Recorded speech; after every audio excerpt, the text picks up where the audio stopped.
Hello जी क्या हाल साल हे माब्रै दं नोंथांमोना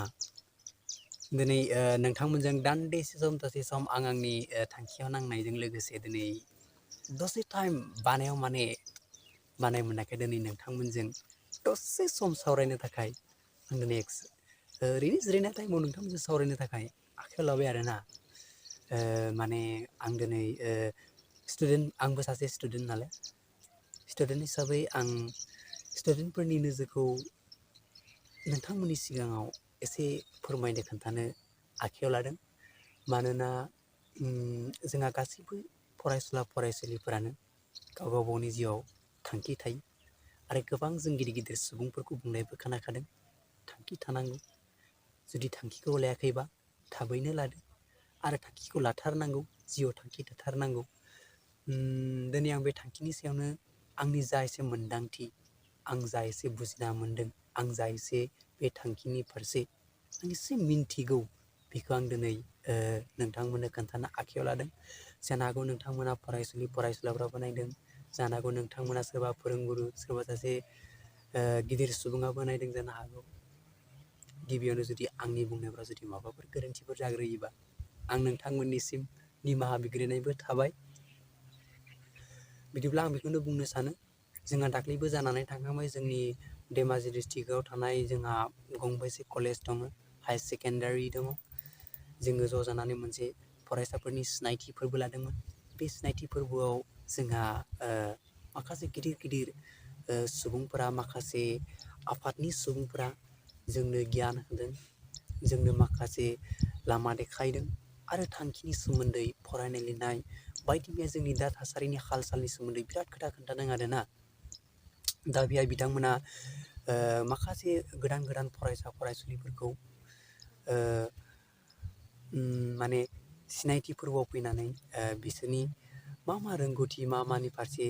बिथांमोना मोजां मोनो बेफोरनि सोमोन्दै खोनासंलांदों आरो बिसोरनो माखासे लामाबो देखायनानै लांदों बिनि सायाव नोजोर बोनानै नायोब्ला बांसिन थांखिनि सायाव बुंनायखौ आं नुनो मोन्दों आरोना गोबां फरायसुलिफ्रा बुंदों जोंहा थांखि दं सोरबा डाक्टारनो सोरबा इन्जिनियारनो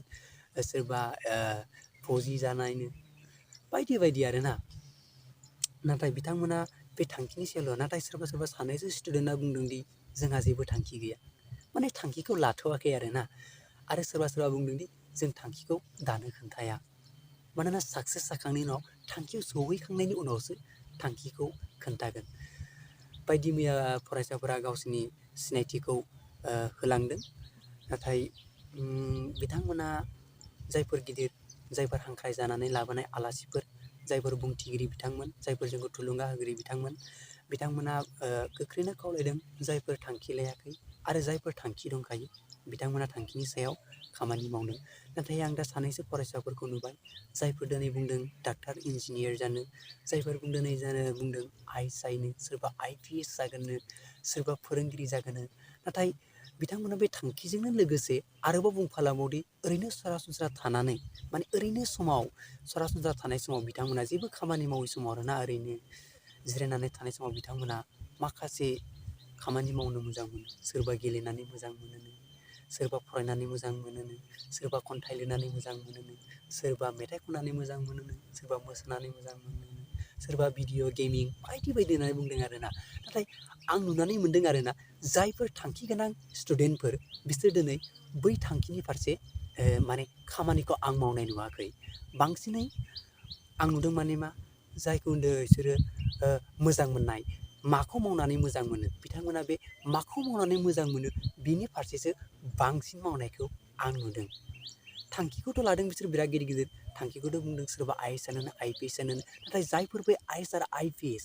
थांखि दं बिथांमोना दिनै बे IAS आरो IPSनि फारसे थांखिखौ आं नुवाखै मानोना बिथांमोना दिनै गाव माखौ मावनानै मोजां मोनो बेखौसो मावगासिनो बिथाङा IASनि फारसे आवगायाखैनो IASनि लामाजों दावगायाखैनो बिथाङा गाव मावनानै मोजां मोननाय गाव माखौ मावनानै मोजां मोनो गोसोआ गोजोनो बेखौल' मावलांगासिनो जायफोर दिनै फोरोंगुरु जानायनि थांखि दं बिथाङा दिनै फरायसालियावनो थाङा आङो नामखौथ' मख'ला बिथांमोना दिनै फरायसालियावनो थाङा मोजां क्लासखौनो लाया बिथांमोना बोरै जानो बिथांमोना दिनै गेलेबायल' थायो, बिथांमोना दिनै मोनाबिलि जाबानो लोगोफोरजों ओंखारनानै गेमिं गेलेयो, बायदि मैया खालामो, बायदि मैया गाज्रि बेसाद जायो, सोबो लोङो। आं दिनै बेखौ मेगनजों नुदों। बेखायनो आं बिथांमोनखौ खावलायो, थांखिजों थानांगौ, थांनांगौ, नाथाय थांखिजों लोगोसे लामाखौ नायनांगौ होननानै आं सानो।